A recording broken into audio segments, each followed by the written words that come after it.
Welcome back to the channel, everybody.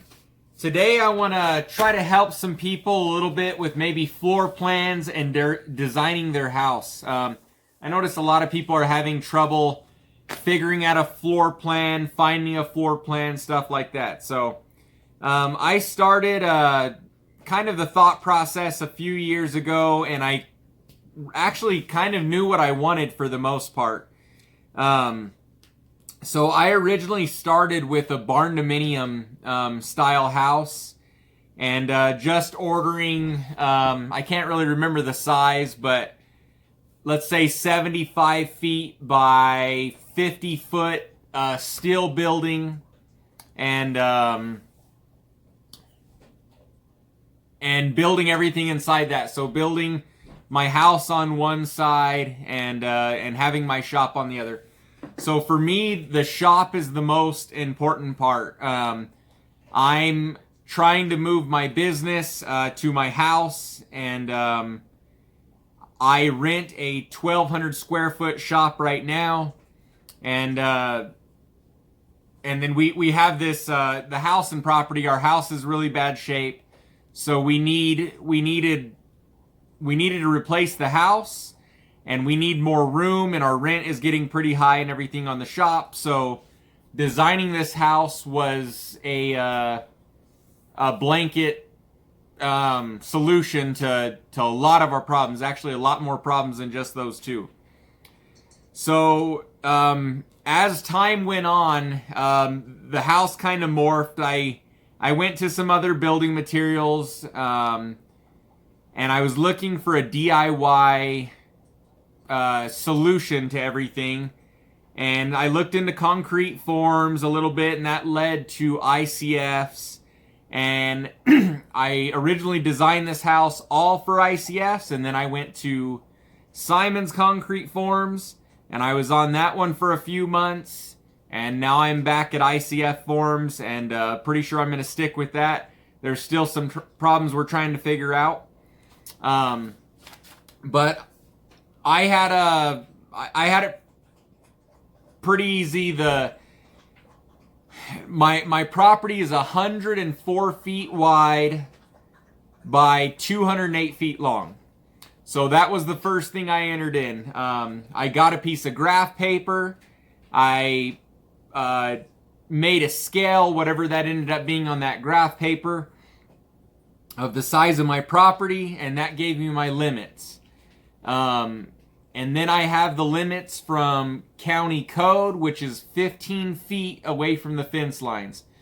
You're not allowed to build a permanent structure over 400 square feet within 15 feet of the fence lines. So that gave me 30 feet minus 104, so now I'm down to 74 feet, something like that. So that gave me the footprint this way, 200 in the direction I wanted the house to sit. So I knew that was the width of my house, and 208 feet. I had plenty of room there. So the next thing, my shop is a 30 by 40, and I am totally cram-packed in that thing. So I know that I need at least double the space. So say 60 by 40, whatever. I ended up drawing that out, and what I ended up with here is a 50 by 50 shop. It didn't originally start that size, but the shop actually had to shrink a little bit to fit everything that I wanted inside the house. So let me show you my floor plans and go over with how this house kind of grew and morphed. And it's a constantly changing process during the design phase. And I'm also trying to build this on a budget and with the size of the property, and I'm trying to make everything DIY. So there's a lot of reasons that everything got laid out the way they did. So let me show you this on the layout I have here. So this is my first floor plan here, and so we've got the 50 foot by 50 foot shop here. So that used to be a little bit bigger, and then the house started growing, and I had to stay away from the fence lines. So when I was first looking, I know I wanted, so say your bedrooms, bathroom, and everything. Your bedrooms, I figured a good size are going to be about 12 foot by 12 foot. That's where I started at, and that's actually what these are here. So that's the bedroom that we're in now, and that's really what I would consider the smallest bedroom. So we started moving these bedrooms around and everything, and the best layout that I found was here. So that was the best setup that I found. Is on the left side of the house and everything. I mean, it didn't really matter, but I wanted the bathroom to be on the opposite side, and that way the living room, the guest and everything can use this bathroom, and so can these, and it's all separated. So we started looking at a 3-foot wide hallway here. Little bit too skinny. Some people say 4 foot's a little bit too skinny, but I was constricted by size. And then we have a 8 foot by 4 7/8 wide bathroom. We looked at that, laid that out inside the house, looked at the bathroom we have now, and that was really as skinny as we'd want to get everything. So the doors had room, you had room to walk around here, and everything had a good amount of room. So that gives us the 8 7/8, the 4 foot, and the 12, and the 12 foot, let me read that real quick, and an 1/8 inch. So that gives us really the minimum width we would want. Plus I've got the thickness of the ICF walls, which is around 1 foot. So that brings us down to 27 feet, 2.5 inches. That's really about as skinny as I'd want to get on a house. There was no other layout that made any more sense to me. So now we started building on this way. I've got the bedrooms, and now we've got the living room. So this living room is around 25, 26 feet wide on the interior walls. That's a really big living room, but I couldn't get any skinnier because of this constriction here. So I didn't want to make it skinny this way, because then it would be an awkward size living room. So I made this living room perfectly square. We'll say 24 feet by 24 feet. Now we come over to the kitchen. So this kitchen, I believe, is about 10 or 12 feet, and that's real similar to what we have now. And it's 25 feet this way, we'll say. I don't know the exact measurements on the inside. 27 feet minus the thickness of the ICF walls. So, of course, that's a lot of room. So we were able to lay our kitchen and everything out the way we wanted. This is the refrigerator in the corner here. And, of course, this isn't the finished drawings. We still got a few things to rearrange around. We've got our stove here, countertops, sink.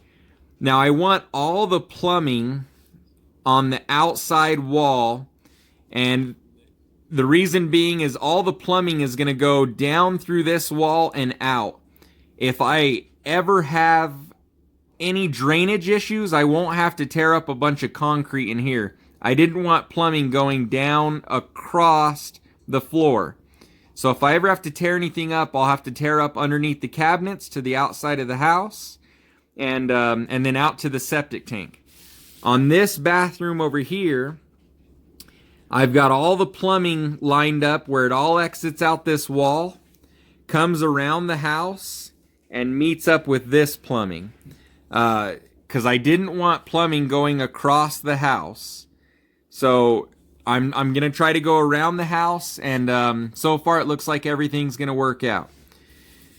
So I had a little bit of room for a pantry here, and we wanted more bedrooms. So in case we ever have kids, we figured right now we need an office space, My wife needs, we'll call it a hobby room for herself. So, and then if we ever have kids, my office will end up moving out in the shop. And then if we have 2 kids, her office space is going to have to move somewhere in the house. So this is a fireplace here. We wanted that. So we got everything laid out. So you can kind of see how originally this was a square, and this wall just went straight across. It was just a square box, and we actually had to bump this wall out 15 feet because there wasn't enough room to fit the kitchen, living room, bedrooms, bathroom, and everything in a 50-foot space. It just got too cramped, so we bumped this wall out. So now we go upstairs. So let's see, this is the side, or the front elevation. So this is that kitchen wall you're seeing. This is the shop and everything. I'll explain a little bit of that here in a minute. There's the bump out that I was talking about. Hopefully I have there's the layout. Let's see if I can find there it is. Okay. So we come upstairs, the stairs land right in here. Here's where things began to be a little bit of a problem with space, and the fact that we had too much. So now we've got 60, let's see the measurements here. I believe 65 feet. So 66 feet this way and 27 this way. And now all we needed was a bedroom, a bathroom, and a closet. So we had a ton of space. Probably over 1,000 square foot, whatever that ends up being. 12, 13, 1,400 square foot. So what we did is on the first floor, we ended up pushing that wall back, and that gave us a walkout patio out here to this area. So upstairs, this is a balcony area, and we did that to get rid of square footage up top, still keep it down below, and we can run this wall from the shop straight up across and have everything parallel. So now we've got a closet here, and the closet ends up being 12 foot and 3 1/8 by 12 foot something 3 1/8. So it's a square closet, and we had some extra room, so we decided to make this the utility room. So this is where my geothermal unit's gonna go. This is where the water filtration, the electric's gonna come in, the water's gonna come in. All my utilities are coming into this room and dispersing from here. In the front of this wall is a fireplace, and it's stacked on top of the other fireplace. And so they're actually going to share chimneys. Now these are, sorry, I said fireplace. These are actually wood stoves. And we're going to have piping that runs up, and they're going to share one pipe through the roof. And I'll explain a little bit about the evolution of that here in a minute. So the next thing, we wanted the bathroom. So it ended up being 9 and 9/8. What we figured is a good width bathroom, or a good, we'll call it width, I guess. And we're still stuck with this space. So we didn't want to come in because that actually adds more to the cost, because we could just build this wall straight up to the roof.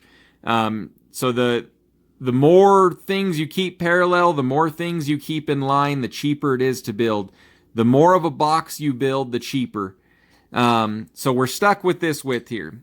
So what we ended up doing is putting in another laundry room upstairs. So this is washer and dryer, our pantry space, and we got a big pantry that's going to go in right here. We've got the door out to the balcony. We've got big his and hers sinks. We've got the toilet area, a big 5-foot wide walk-in shower, and a freestanding tub over here. Honestly, at this point, we're just trying to fill in space. So we move this wall in and out. And again, we didn't want a real skinny bedroom.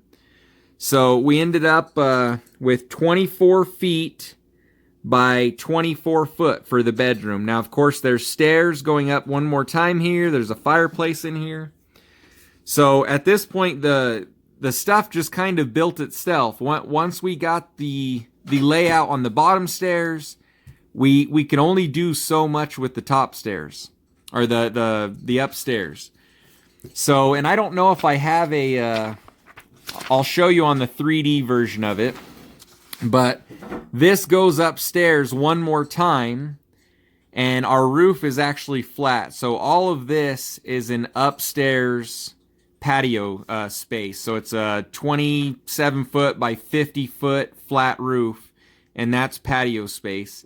And these stairs out of the bedroom end up going up there.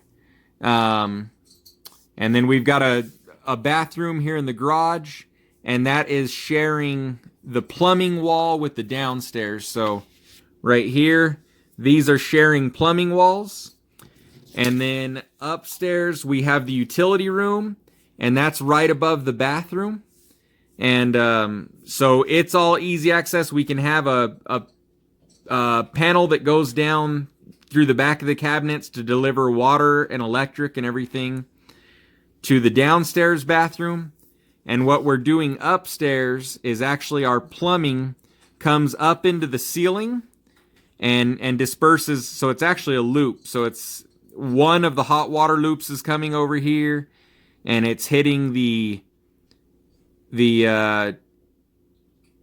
shower, the tub, the sinks, the washer and dryer, and then it's going back so we can have one of those buttons that circulates the hot water first, so you have instant hot water and a little bit less waste.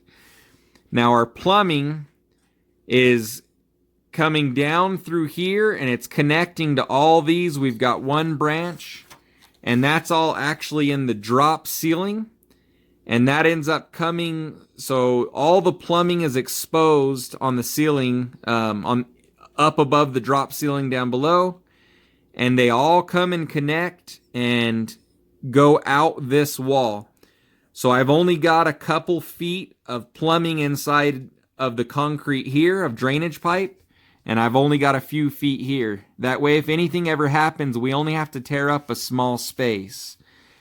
All of the plumbing in the upstairs is actually accessible from the ceiling in the downstairs, just like you would have if you had a basement.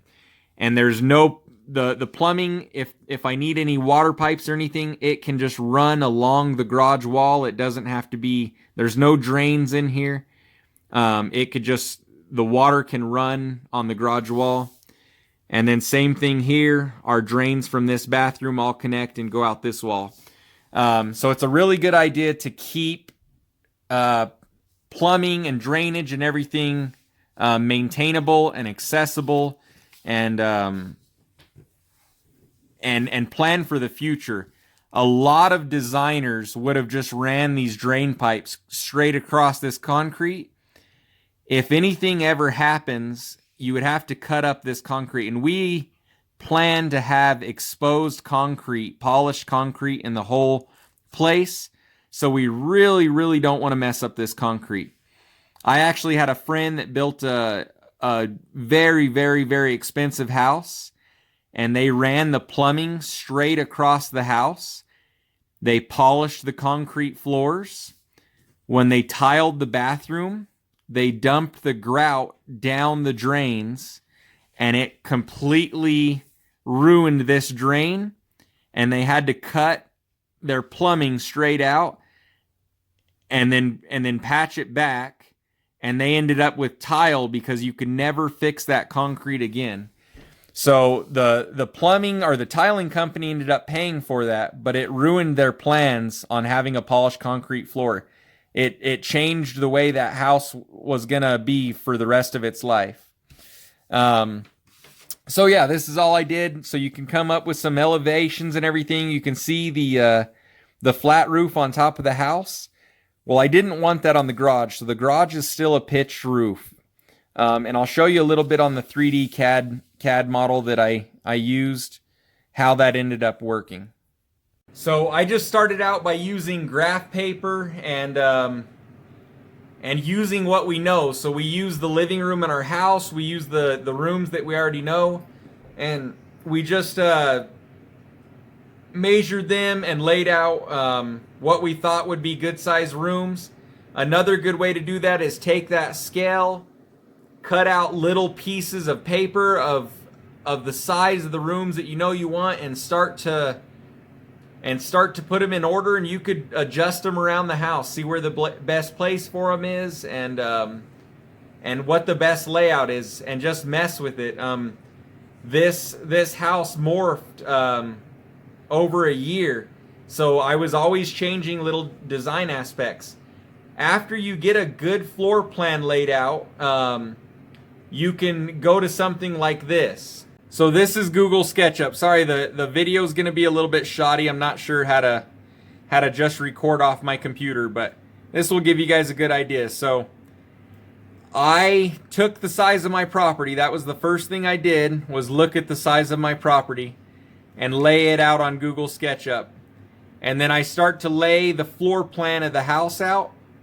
And you just start to build up from there. So this is a fairly accurate representation. There's a few screw ups here. Google SketchUp is very complicated to use. So not everything's perfect, but this gives me a good idea of what I want. So here you can see the patio space out of the bathroom, and you can see the rooftop space. And one of the design aspects that I did was bring that garage pitched roof over, and that gives us a little covered area on the rooftop. If we ever need to, we can close this off and have an area for the winter time, but that gives us a really good shaded area for the summer, and that gave me a good idea of what that was going to look like. So it gives you a fairly good idea of what everything's going to lay out to look like here. And you could spend a lot of time and almost just nail the details on this. I didn't spend a whole bunch of time. But one thing that we noticed here is, since these roofs are actually separate, so let me select this here. If I can. Nope, not smart enough. Let's see. So we're going to try to, what is it? It's not doing it. Let's see. All right. So this eave was originally back over here. Ignore that line. It's throwing a hissy fit right now. Make sure you have a good computer if you do this too. So anyways, it looked kind of funny with the eave there. Now, of course, no one's going to see it from this angle, so it doesn't really matter. You're going to be down here. But it got me thinking, what if we moved the eave, since I got a flat roof, and one of the main problems with flat roofs is you don't have any eaves, and you got to really nail the window details. So this is what I'm going to discuss with my architect about, is dragging this eave around, and that'll give the windows an overhang, and I can drag it all the way around to the front side, so it'll come all the way down this side, and that'll give these windows an overhang.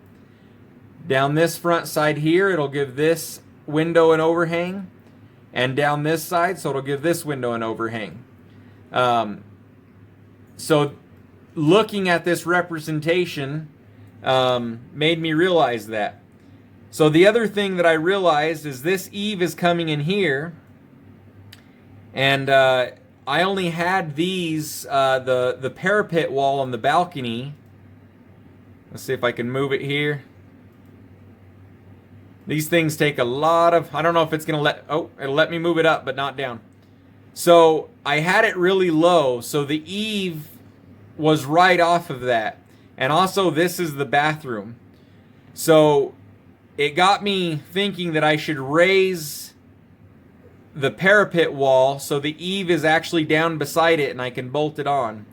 So let's look at, we got a tape measure in here.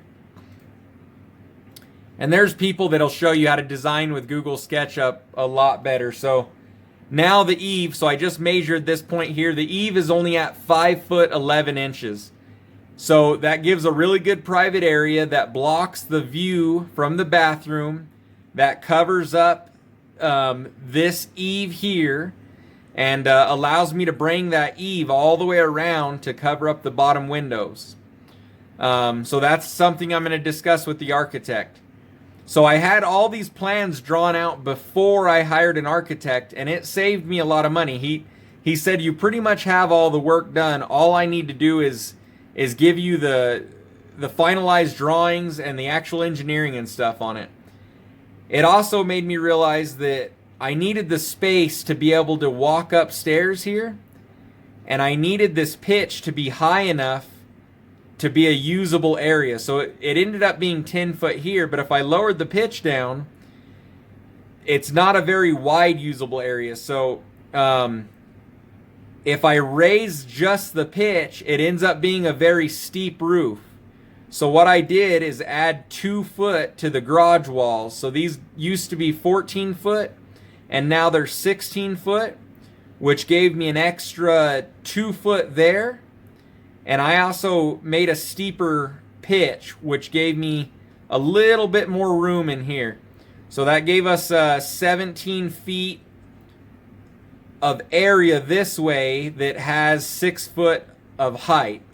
And it gave us something like 36 feet total underneath.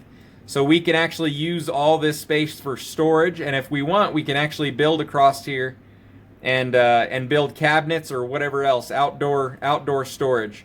So this will be kind of our gym equipment, and we'll have a hot tub and stuff up here. So yeah, once you start looking at it in 3D, you can start to play with this stuff, and you want to be able to do this and not just rely on an architect to do all this for you. He's charging by the hour. So every hour that he has to spend going back and making adjustments is usually $100 or $200 an hour that you're paying for. So you want to try to do as much of this stuff as possible. And I didn't, none of the windows are lined up or where they're supposed to be or anything, but it just gives me a good idea of what needs to happen here. So also that shows me that there's a flashing detail here that's going to need to happen, because there's going to be water running off this roof onto the parapet wall. So that means I need to really pay attention to waterproofing the cap of this parapet wall where it's going to run down into. So I'll put the roof sheathing on. This whole thing will get a roof cap, and then there will be stucco and probably a stone or something on top. That way when the water runs down and hits the top of this, it's not going to get into the wall. And it's a concrete wall, but it still matters, because this will end up down inside of your house. That concrete will end up absorbing all that water and go down inside your house. So this really shows me where the waterproofing details and stuff need to be, how big my overhangs and stuff need to be. So Google Sketchup is a really good program. I'm working with some other programs right now to look at heat loss analysis to size my own heating equipment and everything. And of course that'll all be done by the architect and the engineer and everything. But I just want to make sure, just kind of verify what they're doing and understand what they're doing. So yeah, just start out, sit down with a piece of graph paper, and that's the best place to start, is just draw out your plans and adjust them. This is a year into this process for me. I spent a lot of time thinking about layout and everything like that, ceiling heights. So a lot of people are talking about, do we want 9-foot ceilings or 10-foot ceilings and stuff like that. So that let us know how big the profile was going to be, and you can start looking at cost and getting a cost per wall square foot and stuff. How much stuff this adds. There's a lot of good quoting programs out there that'll let you know what certain features add. So it's cheaper to build up than it is to build out, and it's cheaper to build square. This house started out as a box, and there's a little bit that morphed from there. But I originally started out with a box because a box is cheap, and I added a little bit of features on at a time, and I think I ended up with a floor plan that I really, really like, that works for me. And you know, you'll know if you have 6 kids, get 6 little 12 by 12. Well, I guess they all don't need their own bedrooms. Get how many bedrooms you think you need. Start out with a 12 foot by 12 foot square. End up, you know, get your bathroom in a little square and just start moving those around on a piece of paper and getting an idea. And then once that idea is done, go find an architect to finalize the drawings and everything for you. If you do a lot of the legwork, it'll save you a lot of money, and you'll end up with a house that you like. If you sit down and you think about it, you need to spend some time designing your house. So I hope this helps somebody. I'm going to have some more videos coming up, a little bit about the materials I'm using. So after the floor plan was done, then I could look at how to start building this place. I'm building this place by myself. So we're at 5,300, 5,400 square foot, including the garage, and another 1,800 square foot of outdoor living space. So it's a big house, and I'm trying to save as much money as possible on this thing. I don't have that much of a budget on this place. I'm hoping to be at $50 a square foot. We're gonna see how it all works out. But at the same time, I'm trying to make this place energy efficient as possible, as cheap to build as possible, and it's our lifetime home. Hopefully, trying to get, without making very many sacrifices. And actually, we didn't sacrifice on anything. We just made sure we got exactly what we wanted, within the budget that we can afford, within the footprint that we can afford. So yeah, hopefully this helps somebody. Have fun designing it. It's I enjoy it. This was one of the funnest processes I've done so far. So hopefully the build process goes just as good. I don't know. That might be one of the worst processes I've ever done in my life. So yeah, stay tuned. Keep watching. I've got some more videos on some heating and cooling videos, and how I'm going to get this place energy efficient. So thanks for watching, and we'll see you next time.